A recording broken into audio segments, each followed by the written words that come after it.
Buongiorno, scazi, rottino și de azi am o serie. O serie de PES 2015 Live Champions League. Voi juca pe amator pentru că n-am jucat foarte mult, 5 minute meciul. Nu merge să jucăm mai mult și vom juca cu Bayern München, o echipă foarte bună din Germania, și pentru că Monaco, Shakhtar și Copenhaga, o grupă foarte interesantă. Nu voi lăsa aceste cinematice pentru că nu are niciun rost. Eu jucat cu Monaco. Lotul este perfect. Pot să spun, nu are nevoie de nicio îmbunătățire. Ok. Deci, echipamentele sunt ok. Jucăm în Franța pe Konami Stadium, care sunt 14 stadioane.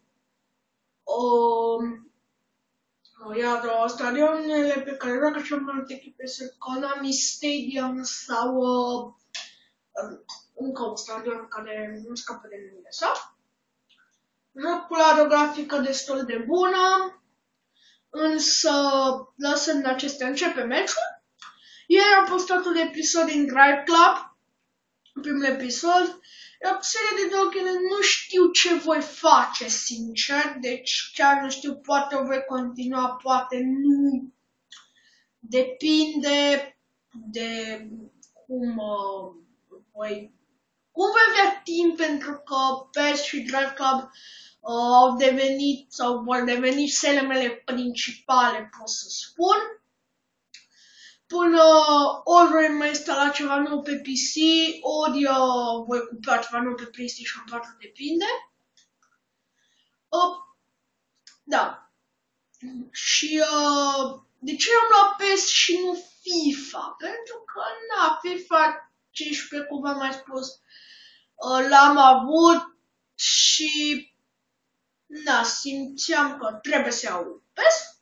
Mai ales din ce am văzut pe YouTube, așa.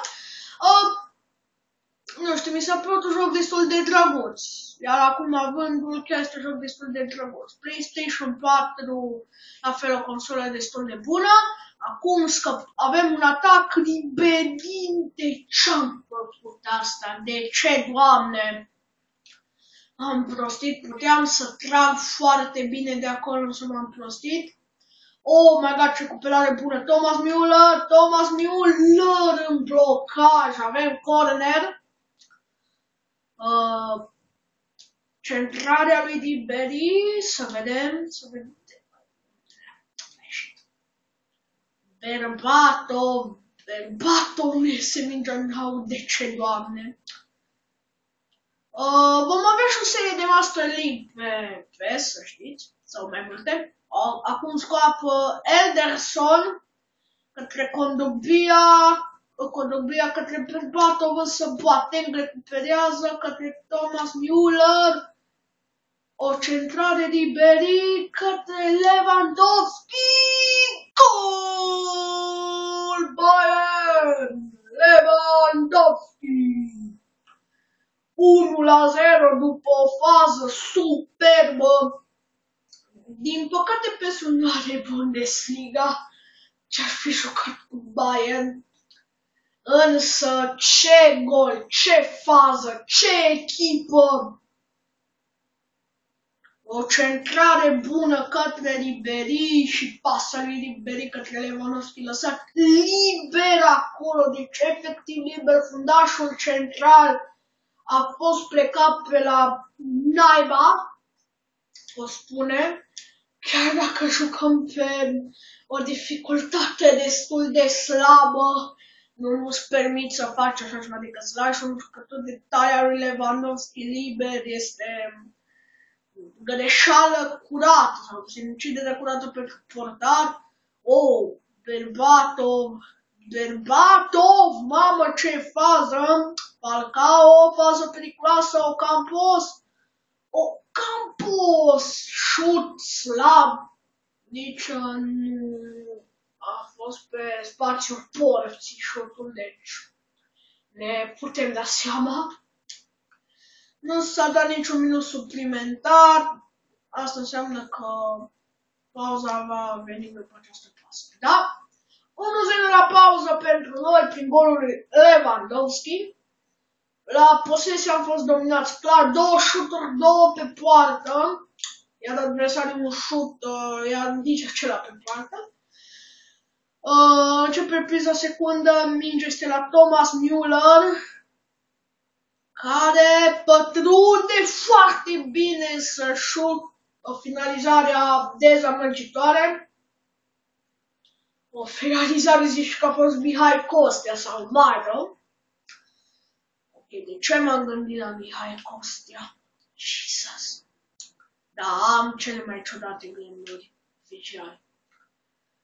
Ok, au posesia cei de la Monaco și mine ajunge la Ocampos, care a lăsat singur șut, mamă, nu-mi zice că joacă așa ăștia ca și Barcelona, că nebunesc. Au băgat autobaza cei de la Monaco. Oh my god, ce pasă greșită! Nu trebuia așa greșeală să se întâmple. Oh my gosh, aveam oportunitate mare de a scăpa acolo pe contraatac și... Oh my god. Oh my god, Falcao, nu! Oh, n-a fost faul! Oh my god! Nici a văzut eu, a fost faul tot curat, pot să spun, să arbitrul ține cu mine, în sfârșit arbitrii care țin și cu mine să crește arbitre. Deci eu am crezut că a fost penalty, pentru că se dă faul destul de ușor. Și mă așteptăm la un penalty să nu s-a întâmplat așa.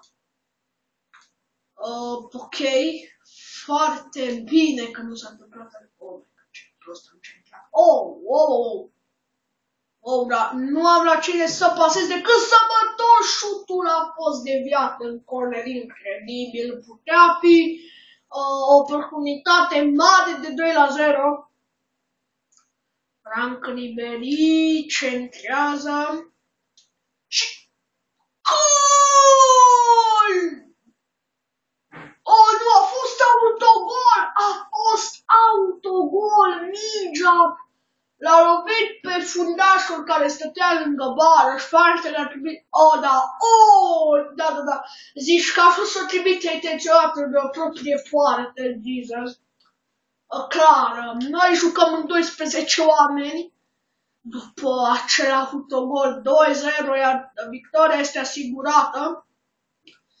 Nu sunt echipe românești acest joc și nu știu dacă se va lansa pe ciul, având în vedere că nici nu merge contul de online și nici nu prea activez.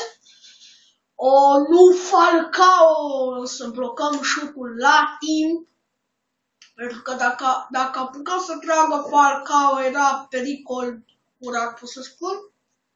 Însă pasăm și noi greșit, intrăm în ultimele 3 minute de joc. Am filmat destul de ok. Oh my god, Falcao trage pe lângă poartă, ce ocazie mare. Ocazie care puteau să le asigure golul de onoare celor de la Monaco, însă nu s-a întâmplat așa. 4 minute suplimentare de la margine. Lewandowski! Oh my god, ce ocazie, nu mi-am dat seama ce a fost. Însă victorie, 3 puncte prețioase.